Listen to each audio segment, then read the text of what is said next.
दोस्तों account freeze से related एक और नई प्रॉब्लम सामने में आई है। कुछ लोगों के बैंक अकाउंट्स फ्रीज तो हो गए हैं बट उनको प्रॉपर ये पता ही नहीं चल रहा है कि कितने ट्रांजैक्शन पे किस अमाउंट पे यहाँ पे कंप्लेंट आया हुआ है।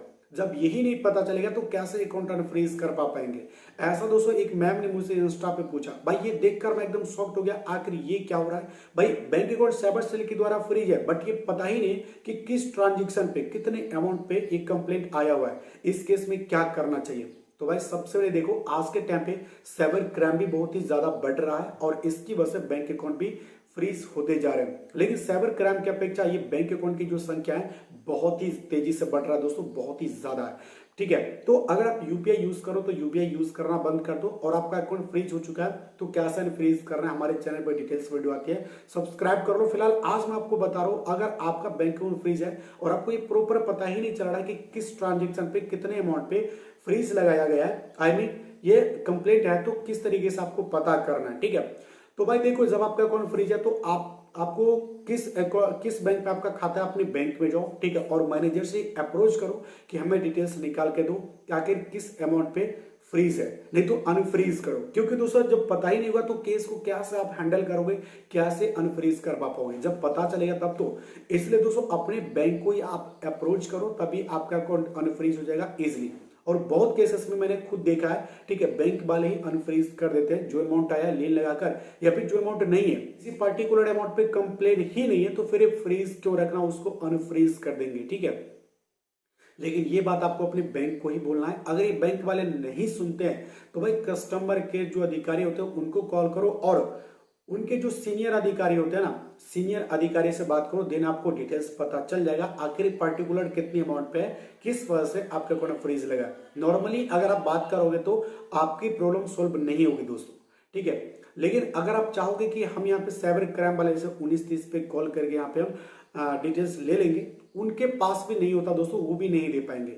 क्योंकि मेरा जो एक फ्रेंड है गाँव का, ये मुझसे छोटा है, उसका भी बैंक अकाउंट जो फ्रीज हुआ तो बंदा वहां पे गया था, ठीक है, जहां से कंप्लेंट आया था।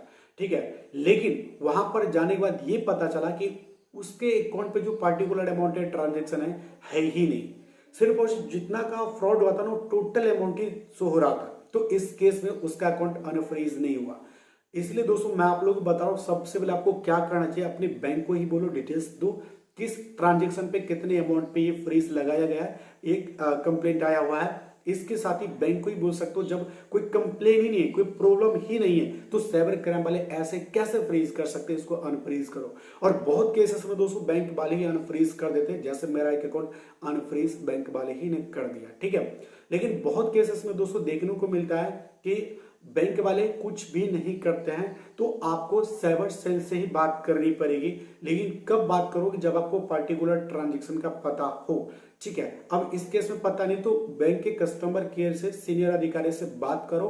ठीक है, वो डिटेल्स आपको बता देंगे, फिर वो लेकर अपने बैंक में जाओ और साइबर क्राइम को भी कॉन्टेक्ट कर सकते हो। इस तरीके से अपनी प्रॉब्लम सॉर्ट आउट करवा सकते हो।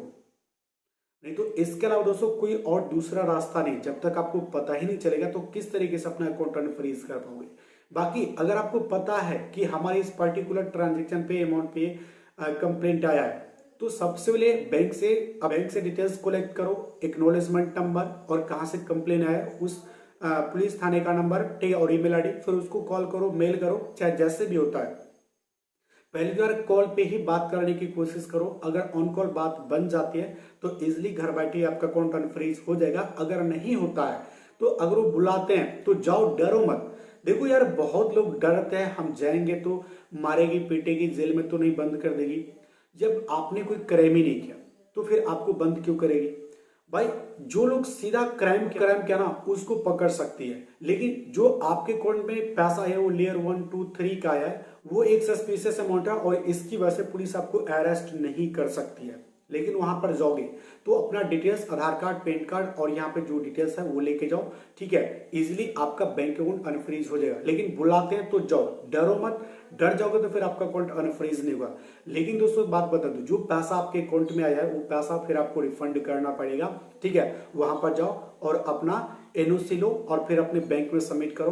कई बार आपको अगर एनओसी नहीं देती है तो फिर आप उनसे रिक्वेस्ट करो कि सर एनओसी हमें ऑफलाइन भी दे दो, ठीक है, निकाल के। बाकी पुलिस एनओसी डायरेक्ट बैंक को ही मेल कर देती है, और बैंक जब जाते हो तो कई बार बोलते हैं बैंक वाले कि हमारे पास ये ईमेल नहीं आया, तो इसलिए आप उनसे एक फोटोकॉपी मांग लेना, ठीक है। फिर अपने बैंक को जाओ और बोलो कि एनओसी आ चुका है, फिर आपका अकाउंट अनफ्रीज हो जाएगा, ठीक है। लेकिन जब बुलाते हैं तो जाओ, इसलिए आपका अकाउंट अनफ्रीज हो जाएगा। बाकी दोस्तों, आपके उन्हें कोई भी सवाल हो, कुछ मुझसे पूछना चाहते हो, कमेंट करके पूछ सकते हो, या फिर मुझे इंस्टा पे कांटेक्ट कर सकते हो। इंस्टा के लिए डिस्क्रिप्शन पे और अबाउट सेक्शन में दिया हूं, कहीं से भी जाके फॉलो करो, वहां पर पूछ सकते हो। उम्मीद करता हूँ वीडियो पसंद आई होगी। वीडियो पसंद है तो लाइक करना, अपने दोस्तों के साथ शेयर करना, और न्यू टिप्स के लिए चैनल को सब्सक्राइब कर लेना।